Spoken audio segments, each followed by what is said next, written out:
Zane Truesdale is one of my favourite characters in Yu-Gi-Oh! Because he is someone that is always able to keep one-upping his opponent no matter what gets thrown at him. So, when you put him up against the main antagonist of the third season of Yu-Gi-Oh! Yubel, whom is currently possessing someone who is one of the only two people to ever get Zane hyped in a duel, whilst also keep in mind Zane is suffering from a heart that is rapidly reaching the end of its life, well, that's when you get to see a duelist put everything on the line and put on the performance of their lifetime. So if this is the last duel I ever take part in, I can guarantee that whether I win or lose, I'm going to enjoy every last move. Zane Truesdale would reach the end of his dueling career and life with a 16,000 attack point Cyber End Dragon by his side, going out not because of his opponent, but on his own terms through the effect of one of his signature cards, Power Bond. For today's video, I want to take a really good look at this duel and see if Zane could have actually won this duel, or if his fate was sealed. Let's find this out together and jump into the duel.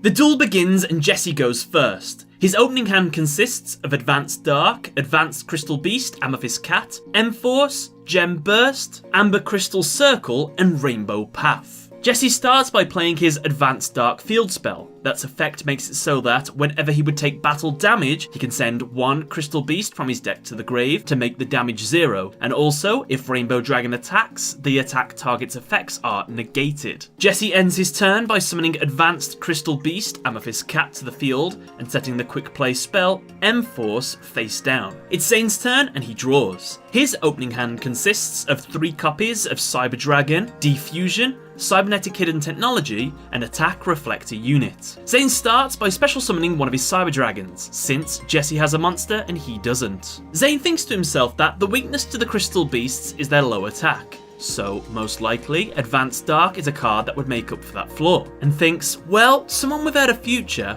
should have nothing to fear. The implication of this is that Zane isn't going to play cautiously in this duel. He's not going to hold himself back, wait and see what happens. He's just going to go all out attack, because this is his final duel and he knows it. So with this in mind, he immediately enters his battle phase and attacks Amethyst Cat. The monster is destroyed, but thanks to its own effect, it goes to the spell and trap zone. Then, due to the field spell, Jesse receives no battle damage, since Cobalt Eagle was sent from the deck to the grave. Zane sets his Attack Reflector Unit face down and ends his turn. Why? Some of you might ask. Didn't he set Cybernetic Hidden Technology face down?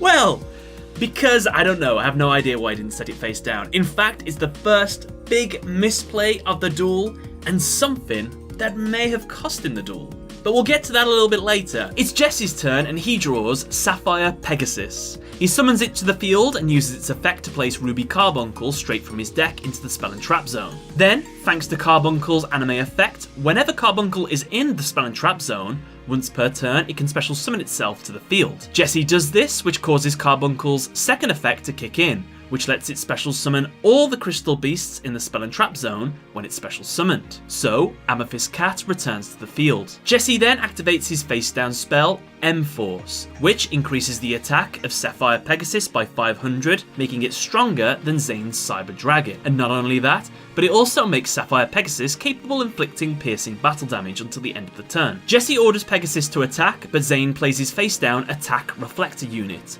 to tribute Cyber Dragon, so he can special summon his Cyber Barrier Dragon from his deck in defense position. Now, with 2,800 defense points, Yubel chooses not to attack with Pegasus. Instead, he attacks directly with Amethyst Cat by using its effect to halve its own attack to attack directly. The attack is successful and Zane receives the first damage of the duel, which takes a heavy toll on Zane's heart despite only being a small bit of damage. Jesse sets his Rainbow Path face down and ends his turn, and when he does, the effect of M-Force ends. It's Zane's turn and he draws Polymerization. He switches Cyber Barrier Dragon to attack and then plays Poly to fuse his 2 Cyber Dragons in his hand together to make the Cyber Twin Dragon. Zane enters his battle phase and attacks Sapphire Pegasus with Cyber Twin. The attack is successful, but Jesse uses Advanced Dark to make the damage 0 by sending Emerald Tortoise to the grave. Pegasus then uses its effect to go to the spell and trap zone instead. Zane attacks again with Cyber Twin thanks to its effect.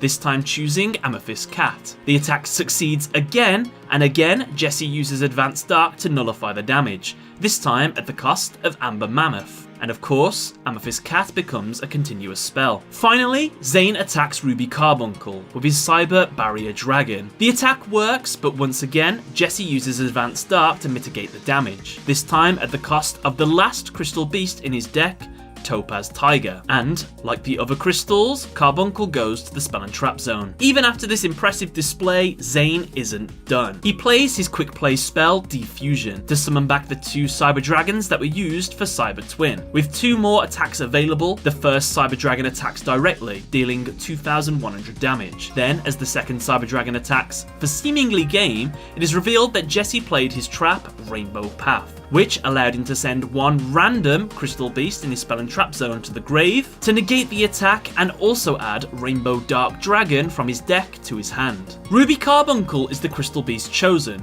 and so goes to the grave. Now, with no more plays left, Zane ends his turn. At this point of the duel, Jesse has 3 cards in his hand: Rainbow Dark Dragon, Gem Burst, and Amber Crystal Circle. Zane, on the other hand, only has 1 card, which is Cybernetic Hidden Technology, which he still hasn't set. It's back to Jesse, and he draws Counter Gem. Now, since there are 7 different advanced Crystal Beast monsters on the field and in the graveyard, he has all the prerequisites to summon his ultimate monster, Rainbow Dark Dragon. With this behemoth on the field, Jesse uses it to attack Zane's Cyber Barrier Dragon. However, Zane activates its effect to negate the attack. Unbeknownst to him though, Advanced Dark negates the effects of monsters whom Rainbow Dragon attacks. Barrier Dragon is destroyed, taking with it all but 200 of Zane's life points. And, oh boy, his heart does not like that. Jesse ends by setting Counter Gem face down. And keep in mind, Rainbow Dark Dragon can't use any of its effects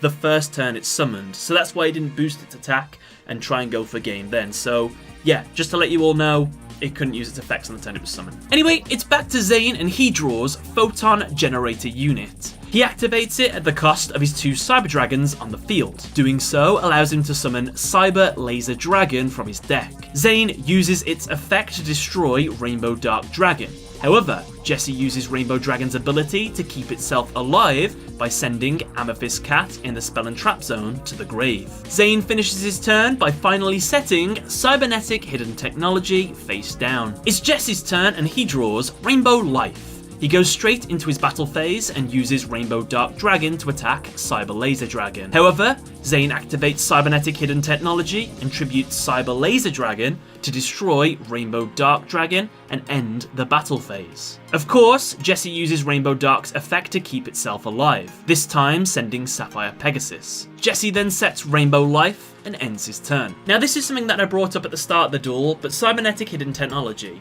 What would have happened in this duel if Zane had set that card on the first turn? Because keep in mind, it is a continuous trap card. He could have been using this throughout the entire duel whenever he wanted to protect himself. Of course, it costs a cyber monster to use, but that's better than getting attacked into, right? Hypothetically, had Zane set Cybernetic Hidden Technology on the first turn, then realistically, he still wouldn't have activated it until Rainbow Dark Dragon attacks Cyber Barrier Dragon, as honestly, he had outs for all the other situations without needing to use this card. However, had he used it then, he wouldn't have taken 3,800 damage. Instead, Cyber Barrier Dragon would have simply just gone to the grave, and Rainbow Dark Dragon would have lost one of its 2 crystal protections. Then, next turn, Cyber Laser Dragon would have used its ability to take the last crystal protection, meaning when you fast forward to this turn, when Cyber Laser Dragon got attacked, Zane could have activated Cybernetic Hidden Technology again. However, the big difference here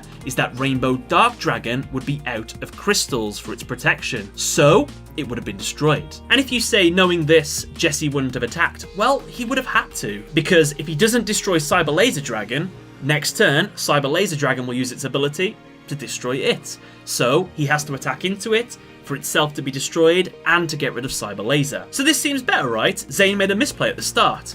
Well, we're not considering one thing, and that's Jesse's face down. Counter Gem. Unfortunately, with this card, when Zane tries to get rid of Rainbow Dark Dragon, Jesse can just activate this to replenish his defenses, giving Rainbow Dark Dragon 5 extra lives. However, there are some benefits to this. Fast forwarding to the end of the duel, there would only be 4 crystals left in Jesse's back row. So in the final attack, when Rainbow Dark Dragon's effect is boosted, it would only go up to 8,000, meaning the power bonded Cyber End Dragon with 8,000 attack would crash into it. Which would ultimately end with Rainbow Dark Dragon being defeated by Zane, but also Cyber End Dragon. And then Zane would still have taken the 4,000 damage and died. And that's where this hypothetical unfortunately ends. It would have changed the ending ever so slightly, but Zane would have still lost. So Cybernetic Hidden Technology, unfortunately, you were not Zane's win condition. Unlucky. Getting back to the duel, and it's Zane's turn. And he has absolutely nothing, which Yubel reminds him of.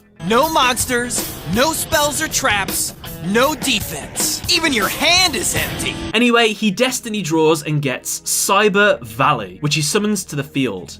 He activates its second effect that allows it to remove both itself and one other card the duelist owns from play to draw 2 new cards, which are Overload Fusion and Dimension Explosion. Zane immediately activates Overload Fusion, which in the anime lets him banish monsters from his grave to summon any machine type fusion. He has 2 options here, Cyber End Dragon or Chimera Tech Over Dragon. If he summons either one of these, he's going to have a monster with 4,000 attack, which unfortunately is not enough to defeat Rainbow Dark Dragon. So he chooses a third option, a new monster, Chimera Tech Fortress Dragon. He banishes his 3 Cyber Dragons and Cyber Laser and Cyber Barrier to summon it. Now I'm going to warn you all, Chimera Tech Fortress Dragon's effect differs heavily in the anime. Basically, it has 0 attack when summoned. Its effect is, when it's summoned, you have to send all of the cards you control to the grave. If Chimera Tech Fortress Dragon attacks, damage calculation is not applied. Instead, each time this card attacks, inflict 400 damage to your opponent. Plus, this monster can attack your opponent's monsters once for each fusion material monster used for its summon. Since Zane used 5 monsters, it has 5 attacks. Zane uses Chimera Tech to attack Rainbow Dragon 4 times successfully, reducing Jesse's life points all the way down to 300. Then, as Zane attacks with what would be the final attack of the duel, Jesse plays his face down Rainbow Life, which lets him negate all effect damage he took prior to its activation, and then increase his life points by the damage he took. However, Chimera Tech Fortress Dragon's final attack is still successful. Zane is forced to end his turn by setting Dimension Explosion face down. It's Jesse's turn and he draws something. This card is never shown, nor does he use it, so it doesn't really matter in the grand scheme of things, because most likely it wasn't playable, but if you want to put a name on it, let's just say it's Crystal Release.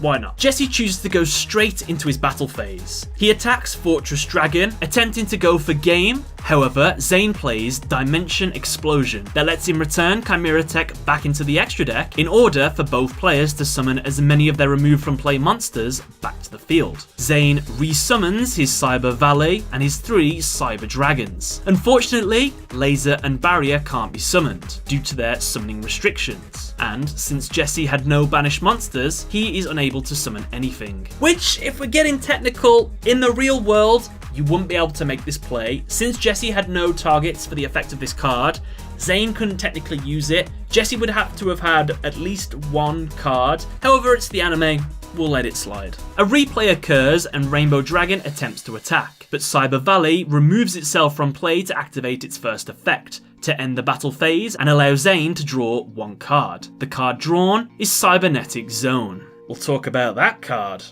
a bit later. With no further plays, Jesse ends his turn, and we move on to the final turn of the duel. Zane draws, and he lets out a little smile as we see what it is. Power Bond. He activates it straight away, fusing his 3 Cyber Dragons together on the field to make Cyber End Dragon, which, through the effect of Power Bond, doubles the fusion monster's attack. Zane attempts to attack Rainbow Dragon for game, but Jesse uses his trap, Counter Gem, which lets him send all cards in his spell and trap card zone to the grave, then place as many crystal beasts in the grave in the spell and trap card zone as possible. Now keep in mind, to use this card, you have to send all spell and traps you have to the grave to use it. So to use this card, you have to have at least 1 spell or trap on the field to use it, which at first glance, Jesse doesn't have. So he technically can't use this card. But hang on, we're forgetting about the field spell, and apparently so did the animators. Technically, the field spell should have gone to the grave here. It doesn't make a difference at the end of the day. Jesse doesn't need to protect his Crystal Beast anymore, so he doesn't need it for that. He doesn't need to have his monsters treated as advanced Crystal Beasts either, so that's not a big deal either. And he'll never need to negate the effects of a monster he attacks anymore, so it doesn't matter. It's just, you can see in the background the field spell is still there. But technically, from this point on, assume the field spell has gone to the grave, okay? Okay, now with 5 Crystal Beasts in his Spell and Trap zone, he uses the ultimate effect of Rainbow Dark Dragon, which allows him to send all Crystal Beasts in his Spell and Trap zone to the grave to increase the attack of Rainbow Dragon by 1,000 for each. Since there were 5, Rainbow Dragon's attack increases to 9,000. Here, Zane's heart begins to truly fail, but not before activating Cybernetic Zone, which removes his Cyber End from play, stopping its attack before it could be destroyed by the 9,000 attack point Rainbow Dragon. As Zane's end phase occurs, Cyber End Dragon returns. However, this time its attack has been doubled again, now with an incredible 16,000. However, unfortunately, that's not all. I still must pay for playing my Power Bond, Cyber End Dragon's original attack points. Now return to me as damage.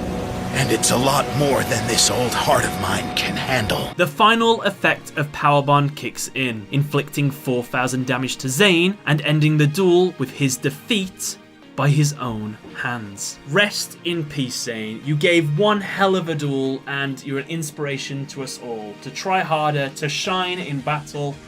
It's just such a shame you can't come back from a heart attack. Yeah, he comes back to life in the next season. There's a next season, by the way. Spoilers if you didn't know. Hey, Cyrus, I'm proud of you, and I always will be. No, Zane! So what is there to say about this duel? Well, in all honesty, both duelists actually put on the performance of their lifetime. They both dueled the best possible plays that the cards that they had could have given them. Basically, Jesse Yubel's goal was to fill up the graveyard and the field with as many Crystal Beast monsters as they could, which the field spell helped do. He knew what his end goal was. Get all those cards in the graveyard as fast as possible, get Rainbow Dark Dragon in hand, summon it to the field, and then just keep slamming into Zane until he was dead. Although if I had to have 1 or 2 criticisms of Jesse's deck, one would be the fact that he only plays 8 monsters. He plays the 7 Crystal Beasts, 1 of each, and then 1 Rainbow Dark Dragon. I understand why this happens in anime. You can't have multiples of any cards most of the time because I guess they only made 1 of them. But the Crystal Beast is special as well, so it's only fair. But 8 monsters in a 40 card deck, that's ridiculous. But that was my only real complaint with Jesse Yubel in this duel. For Zane, I actually do think he played the best possible duel that he could. The only mistakes really was the Cybernetic hidden technology. Probably could have played that at the start of the duel. We found out that most likely he still would have lost the duel, but it would have put him in a much better position more often. He wouldn't have took as much heart attack damage, if you will, so that might have helped. And there was one other thing that I felt was a misplay off Zane. It was one card. Cybernetic Zone. Don't get me wrong, it makes a cool moment. The monster disappears, then comes back mysteriously with 16,000 attack. That's pretty cool. But if you read the card, it's trash. Its effect is you banish 1 machine fusion monster until the end phase. When that monster is returned to the field, double its attack.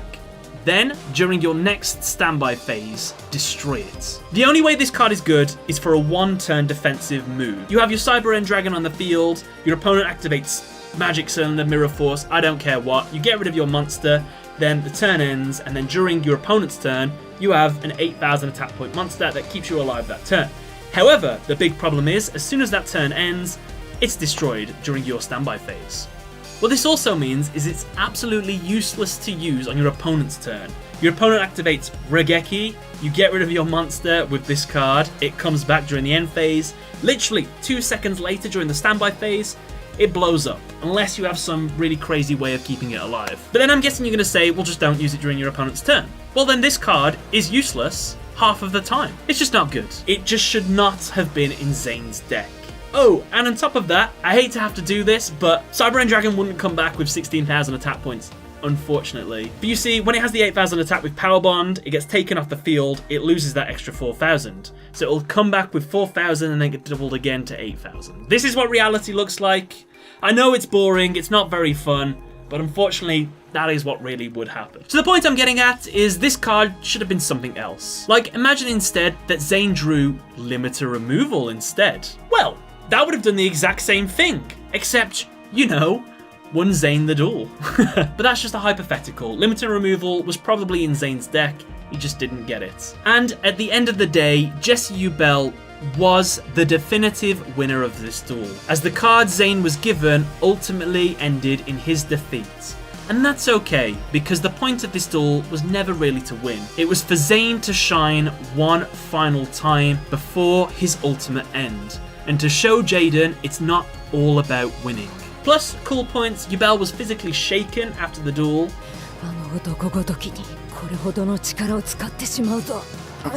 And yeah, with that was a duel analysis of Zane Truesdale versus Jesse Anderson, who is possessed by Yubel. Hope you all enjoyed, and thank you for watching. Bye everyone.